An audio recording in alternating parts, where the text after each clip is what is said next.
আইজিউরা Mongla fire station উনি আপনাদের কাছে আমরা এখন সবাই প্র্যাকটিক্যাল সবাই আসবো, ওদের সঙ্গে সবাই আসবো প্র্যাকটিক্যালি আমরা হেলমেট নাই আছে তাহলে আমাকে টেকনিক অ্যাপ্লাই করতে হবে। হেলমেট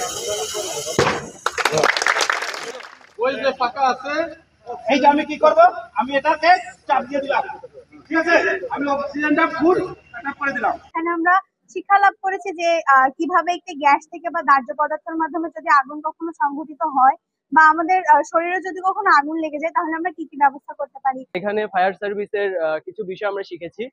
বিভিন্ন দুর্যোগ, আগুন লাগা অথবা বিভিন্ন ধরনের অ্যাক্সিডেন্ট, সেটি থেকে কিভাবে আমরা খুব সহজে নিজেদের হাতের কাছে জিনিসপত্র অথবা নিজেদের প্রাথমিক বুদ্ধি খাটিয়ে আমরা যেভাবে সমস্যাটাকে সমাধান করতে পারি সেটা আমাদের শেখানো হয়েছে। সকাল 9টা থেকে 11টা পর্যন্ত কোস্টগার্ড বেস মংলা কর্তৃক তারুণ্যর উৎসব 2025 শীর্ষক দুর্যোগকালীন সময়ে উদ্ধার অভিযান বিষয়ক কর্মশালা ও জনসচেতনামূলক কার্যক্রম পরিচালনা করা হয়। উক্ত কর্মশালায় মংলার বিভিন্ন স্থানীয় স্কুল ও কলেজের শিক্ষার্থী, কিশোর ও তরুণদের সম্পৃক্ততায় প্রাকৃতিক দুর্যোগের উপর বিশেষ আলোচনা ও অগ্নি নির্বাপনের ওপর ব্যবহারিক প্রশিক্ষণ অনুষ্ঠিত হয়।